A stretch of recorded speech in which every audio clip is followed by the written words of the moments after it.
Hello students, this video lecture is about the endoplasmic reticulum.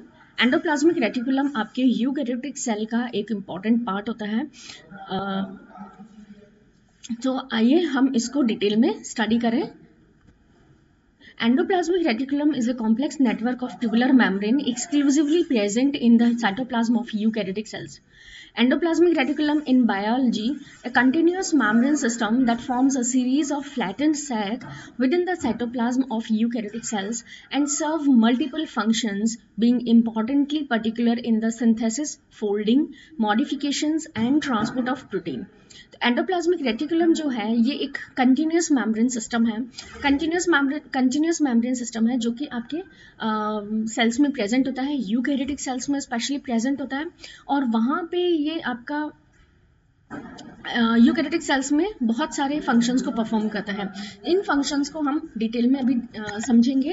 तो being importantly particular in the synthesis, folding, modification and transport of protein, all the eukaryotic cells contain an endoplasmic reticulum. In animal cells, the ER usually constitute more than the half of the membrane content of endoplasmic reticulum. The difference of certain physical and functional characteristics distinguish two types of the ER known as rough endoplasmic reticulum and smooth endoplasmic reticulum. तो endoplasmic reticulum जो है ये दो तरह का होता है, smooth endoplasmic होता है और एक रफ एंडोप्लाज्मिक सिस्टम होता है। तो इनको हम डिटेल में अभी देखेंगे। तो एनिमल सेल्स में यूजुअली जो है half of the membrane content of the cells. तो किसी भी सेल एंडोप्लाज्मिक रेटिकुलम जो है वो एक्चुअली सेल के इंटीरियर और एक्सटीरियर के बीच में एक कनेक्शन है। ये प्लाज्मा मेम्ब्रेन की इनफोल्डिंग से बनता है और प्लाज्मा मेम्ब्रेन जो थी इनफोल्ड होकर के बहुत सारे वेसाइकल्स और एक मेम्ब्रेनस सिस्टम का फॉर्मेशन करता है। और ये मेम्ब्रेन जो है, ये जो वेसाइकल्स होते हैं ये अल्टीमेटली आपके किससे जुड़े हुए रहते हैं? ये अल्टीमेटली किससे जुड़े होते हैं? ये अल्टीमेटली आपके न्यूक्लियस मेम्ब्रेन से जुड़े हुए थे। यानी न्यूक्लियस और साइटोप्लाज्म के बीच में, न्यूक्लियस और एक्स्ट्रा सेलुलर फ्लूइड के बीच में कंटिन्यूटी को मेंटेन करते हैं। The highly convoluted and labyrinthine structure of ER related to its description as a lace-like reticulum by cell biologist and Ernest Fullam, Keith, Porter and Claude. तो इसको जो था डिस्कवर किसने किया था? पॉटर एंड क्लॉड ने डिस्कवर किया था and Ernest Fullam. Porter later worked with Robin cell biologist Pallid to elicit the key characters of the ER. तो इसका जो बेसिकली पॉटर एंड क्लॉड को दिया जाता है। Animal endoplasmic reticulum transpire in the two forms, a type of ribosome studded surface and another a smooth surface. The latter is called smooth endoplasmic reticulum and former is called rough endoplasmic reticulum. These membrane form the continuous folds eventually joining the outer layer of the nuclear membrane. तो इसमें क्या होता है? Outer membrane जो होती है उसके साथ में ये कनेक्टेड रहते हैं। Except for sperm cells and red blood cells, the endoplasmic reticulum is observed in every type of the eukaryotic cells. Smooth ER endoplasmic reticulum has ribosome embedded within its structure, giving a rough appearance. And smooth endoplasmic reticulum जो होती है उस पर ribosomes present नहीं होते हैं, तो उसको हम क्या कहते हैं? स्मूथ एंडोप्लाज्मिक रेटिकुलम कहते हैं। यानी दो तरह के एंडोप्लाज्मिक रेटिकुलम होते हैं, smooth and rough, because of presence और एब्सेंस ऑफ राइबोसोम्स। अगर राइबोसोम्स प्रेजेंट है तो वो एक बड के फॉर्म में प्रेजेंट होते हैं, तो उसको हम क्या कहते हैं? Rough endoplasmic reticulum. लेकिन अगर प्रेजेंट नहीं है तो हम इसको क्या कहते हैं? स्मूथ एंडोप्लाज्मिक रेटिकुलम कहते हैं। द एंडोप्लाज्मिक रेटिकुलम इस तरह से क्या हुआ आपका? मेम्ब्रेनस सिस्टर्नी है, फ्लैटेंड सेक की बनी होती है, extended through out the cytoplasm में बिखरी हुई होती है। अभी इसका हम डायग्राम देखेंगे। Often it constitutes more than half of the total membrane in the cell. This structure was first noted in the late 19th century when studied of the stained cells indicating the presence of some type of extensive cytoplasmic structure, then termed the gastroplasm.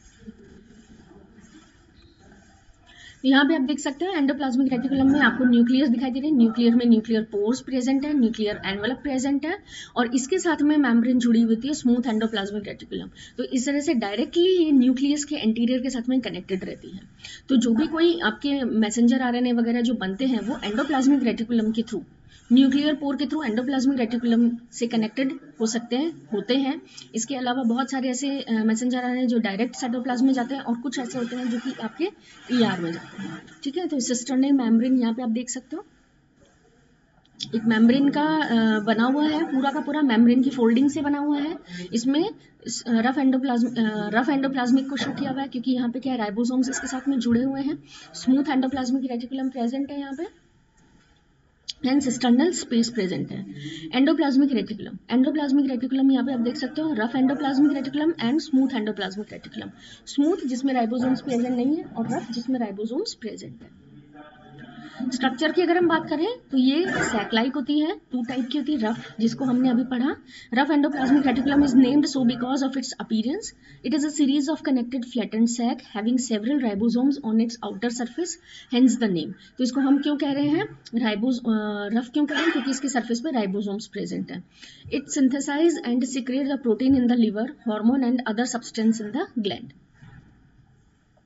तो ये क्या करती हैं, protein को synthesise करती है liver में, hormones को सिंथेसाइज करती है, और ग्लैंड्स होती हैं। Although rough ER is prominent in the cells where protein synthesis happen. तो रफ एंडोप्लाज्मिक रेटिकुलम वो होती है जहाँ पे कि प्रोटीन का सिंथेसिस होता है। प्रोटीन का सिंथेसिस हमें पता है, राइबोसोमल जो यूनिट्स हैं, राइबोसोम है, उसकी वजह से होता है। तो रफ एंडोप्लाज्मिक रेटिकुलम जो होते हैं वो बेसिकली आपके प्रोटीन सिंथेसिस से रिलेटेड होती हैं। Rough ER is named for its rough appearance, which is due to the ribosome attached to its outer surface.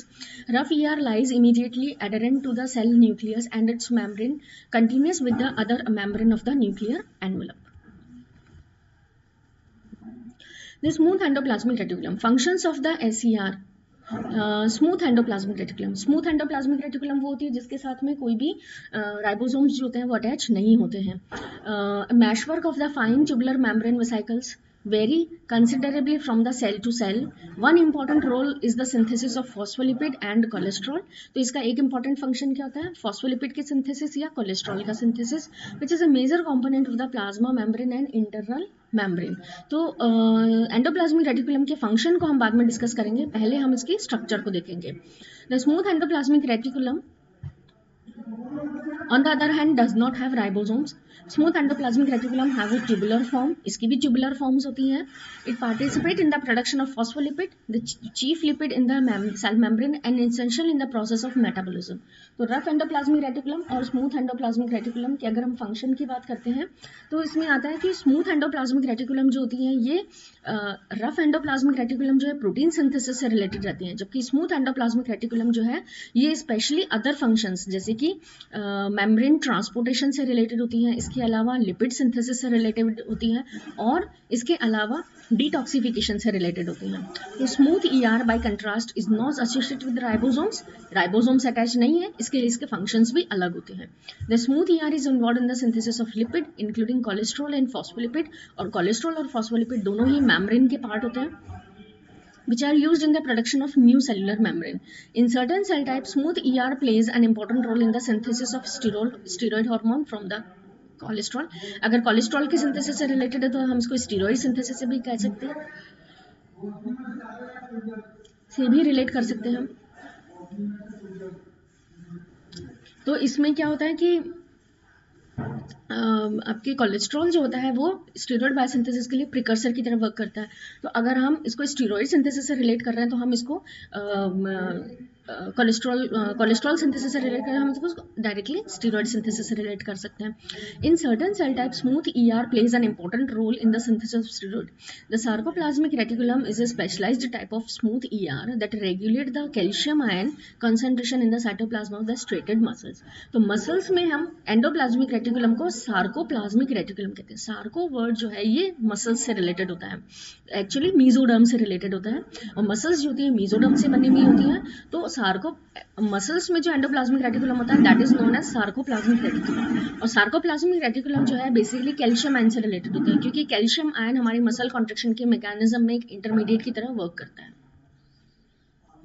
इसके बाद हम देखते हैं स्मूथ एंडोप्लाज्मिक रेटिकुलम के फंक्शंस को। तो फंक्शंस में हमने बात की, कोलेस्ट्रॉल और फॉस्फोलिपिड सिंथेसिस से रिलेटेड होता है। फॉस्फोलिपिड्स जो होते हैं ये किसके बने होते हैं, फैटी एसिड्स एंड ग्लिसरॉल के बने होते हैं, ये हमें पता है। And other small water molecules by enzyme bound to the ER membrane with their active sites facing the cytosol.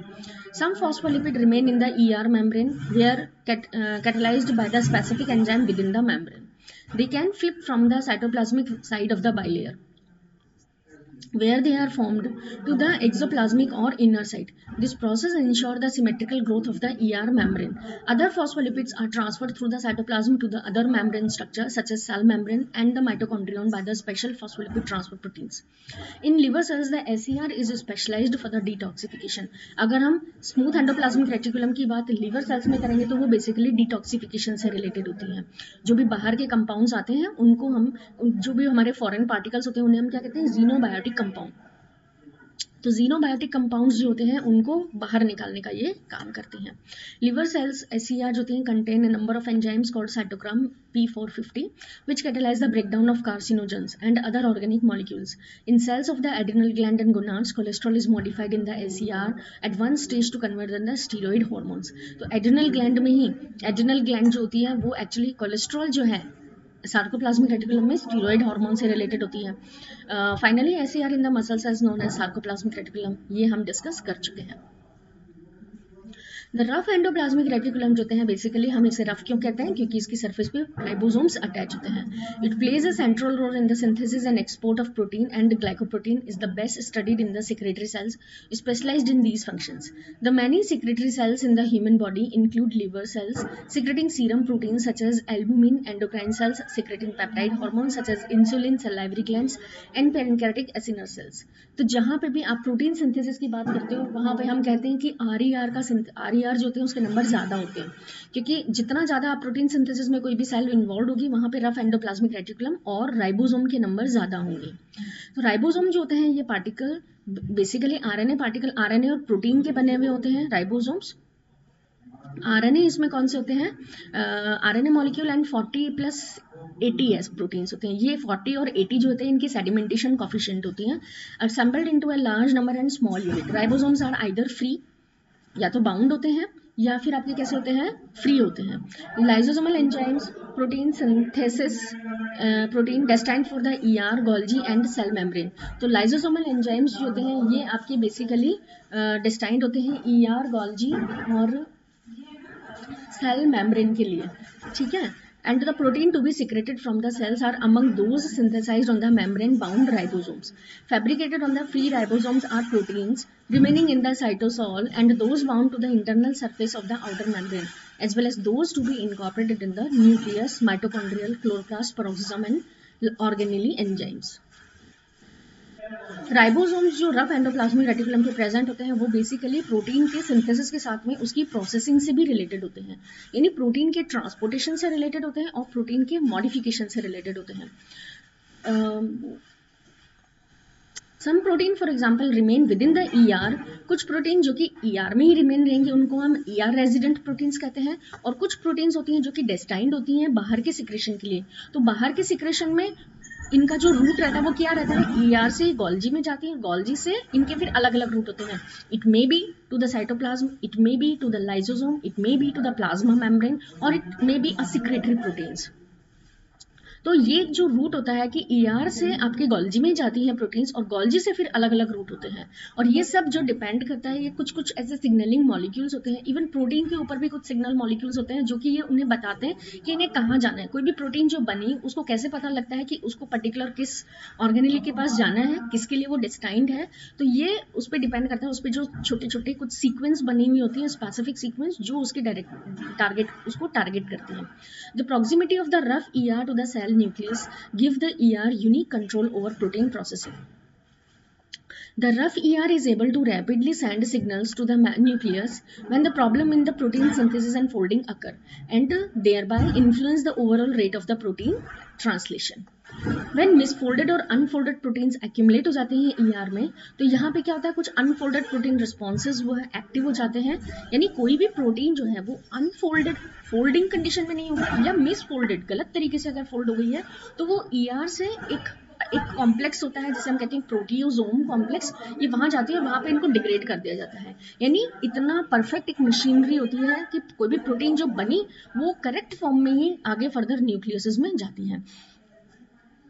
If adaptive responses fail, then cells are directed to undergo apoptosis. तो अगर कोई भी सेल जो होती है उसमें ये protein folding नहीं हुई है या प्रॉपर तरीके से काम नहीं कर रही तो फिर वो सेल कहाँ जाती है, अपोप्टोसिस में. अपोप्टोसिस जो होती है उसमें क्या होता है कि सेल अपने आप ही अपने आप को खत्म करती है. Signal sequence and reminder of the nascent protein threading through the membrane via the channel called a translocon into the ER lumen. तो इसी में क्या होता है, एक ट्रांसलोकोन प्रेजेंट होता है. ये एक्चुअल में आपके बहुत ज़्यादा आपको नहीं इसको समझना है क्योंकि इतना डेप्थ में आपसे नहीं पूछा जाता है. This is actually the part of MSc. तो आपको सिर्फ इतना ध्यान होना चाहिए कि प्रोटीन RER जो है उसके क्या फंक्शन होते हैं. यहाँ पे हम एक क्विक समराइज करते हैं एंडोप्लाज्मिक रेटिकुलम के फंक्शंस. तो स्मूथ एंडोप्लाज्मिक रेटिकुलम के फंक्शन को अगर हम देखते हैं तो ये सिंथेसिस से रिलेटेड होते हैं, synthesis of essential lipids such as phospholipid and cholesterol. Smooth ER is also responsible for the production and secretion of steroid hormones. It also responsible for the metabolism of carbohydrate and smooth ER store and release the calcium ion. ये हम बात कर रहे हैं muscles की, ठीक है. These quite important for the nervous system and muscular system. Rough endoplasmic reticulum function. The majority of the functions of rough ER is associated with the protein synthesis. तो majority जो है वो rough ER जो है वो protein synthesis से related होता है. Rough endoplasmic reticulum also play vital role in the folding में भी हेल्प करता है. इसके साथ ही ये करेक्ट प्रोटीन फोल्डिंग को हेल्प करता है. And second most important function जो है प्रोटीन सिंथेसिस का वो प्रोटीन सोर्टिंग भी है. प्रोटीन सोर्टिंग मीन्स प्रोटीन को अपनी जो भी उनकी जगह है वहां तक उनको भेजना. सो ये हमने एंडोप्लाज्मिक रेटिकुलम के बारे में समझा, डिटेल में समझा, जिसमें एंडोप्लाज्मिक रेटिकुलम क्या होता है, कितने टाइप्स का होता है और उनके फंक्शंस क्या होते हैं. तो आई होप आपको ये क्लियर हुआ होगा. Thank you.